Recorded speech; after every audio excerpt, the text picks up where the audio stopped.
my name is Lydia and today I'm going to be sharing with you how I've created this really cute card to send to someone just to let them know you're thinking of them. I've used a technique here of masking through to make this sky through another mask. We've created the masks out of sticky paper. I really hope you enjoy it. So to start with, what I've done is I've got my card layer and I've placed a sticky note with a circle die cut from the centre. This will create my mask that I'm going to be creating my scene inside. I've then taken Lawn Fawn Spring Showers dies and I've cut the cloud shapes from some more sticky notes. I'm then going to place these little cloud masks inside the circle where I want them to be. I've used two of the smaller clouds as masks and one of the medium size. Okay, and I have these where I want them to be. I'm then going to take some Distress ink in Salty Ocean and a mini blending tool.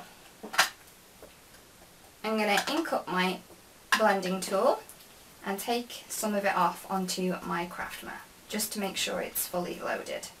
I'm then going to add some ink into this masked circle. Work from the edges and go over from your masks. This will help them from not lifting up. So take your ink blending tool on the mask and go inwards from there. And then do the same onto the clouds. Working outwards in.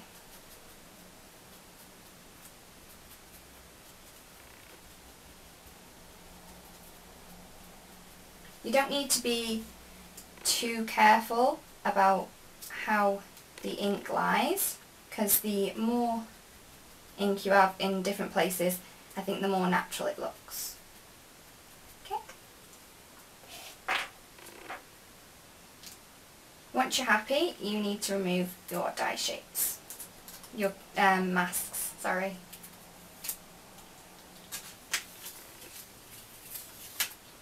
As you can see, I've gone a little bit over here, but I'm not going to worry too much about that as I'll try and cover it up later. I want to add a bit of definition to these clouds, so what I'm going to do is I'm going to take C1 Copic marker and I'm just going to add some shading to the tops and the bottom of the clouds.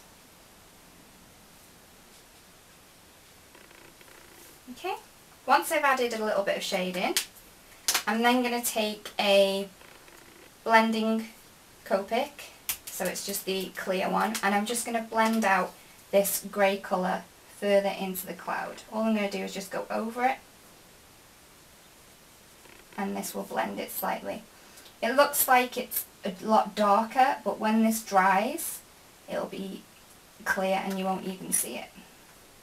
I'll be using this set from Adriel. This is called Sending You and it is such a really cute set with these really great sentiments. I'm going to be using the Sending and My Love. As I said before, I'm going to try and cover this bit up a little. So what I'm going to do is I'm going to stamp my sentiment over the side and try and cover the blue up a little that I've just messed up a little. I've got Archival Ranger ink, black ink. I use this because it's the black ink, the blackest ink that I have, and I think that it really works well for sentiments. So I'm going to try and cover this blue up a little. So I'm going to put my sentiment there. As you can see, the blue where I've messed up is not as noticeable as it was before. To add a bit of interest to this one layer card that it is at the minute, I'm going to be adding the paper aeroplane, but I'm going to be paper piecing this. I'm going to be using this really sweet pad from Pebbles. It's called We Go Together. I'm going to be using this red paper and it's got little hugs and kisses on it, and I just thought that would be really sweet to send on the paper aeroplane. So I have the paper aeroplane on my block and I'm just going to ink it up with the same ink that I used for the sentiment and stamp this onto the pattern paper. I messed up a little on that one, so I'm just going to stamp another.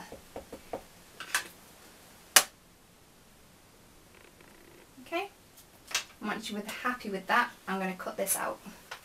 So I'm going to cut around this paper aeroplane. It's really simple as it's a really simple shape, and I'm just going to fussy cut around the outside edge of this paper aeroplane shape. Once I have the paper aeroplane, I'm then going to add a tiny bit of shading inside where I think that the shading would be. So in there and along the bottom edge, I'm using C3 just then, and I'm going to add in a little tiny bit of C5 also. I just think this adds a lot of dimension and it didn't take much work at all. Once I've got my paper plane, I'm just going to position it on my card where I want it to be, and I'm going to think it's going to look best about there. I'm then going to take the trail from the set with the heart on, and I'm going to ink this up using a grey ink. So I'm inking the stamp up, taking the ink to the stamp, and then I'm going to place the trail underneath where the paper plane is going to be. To attach my paper plane onto my card layer, I've just added a couple of little foam squares, and I'm going to place that back into position onto my card. I didn't add the plane before adding the trail, as it would have been lifted up from the card, so that it may not have stamped properly. To attach my card layer to my card blank, I'm using a piece of white funky foam. I've added some double-sided tape to this to act as an adhesive, so I'm just going to remove the pieces from one side. I've cut the funky foam slightly smaller than the card layer so it won't poke out the edges when we put the card layer on. So I've added that down, and then I'm going to remove the other pieces from this side. And then I'm going to take my card layer and I'm going to position it on my card so there's a thin white layer of card blank showing through. Make sure that it's all evened up before you put pressure on to stick it down permanently. And there it is, finished. A little card sent to someone just to let them know you're thinking of them. I really hope you've enjoyed learning how to create a mass sky through a mass circle. Thank you so much for watching and have a beautiful day.